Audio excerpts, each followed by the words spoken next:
Welcome, in front of me is a OPPO Reno 2, and today I'll show you how to perform a hard reset of the device through settings. So to get started, I'm going to open up Settings app and then scroll the way down to Additional Settings, and then again down, and you should find Backup and Reset. From here choose Reset to Factory Settings and choose Clear All Data.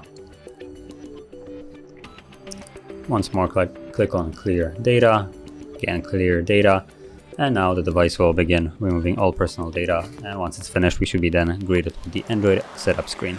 So I'll be back once that is actually visible.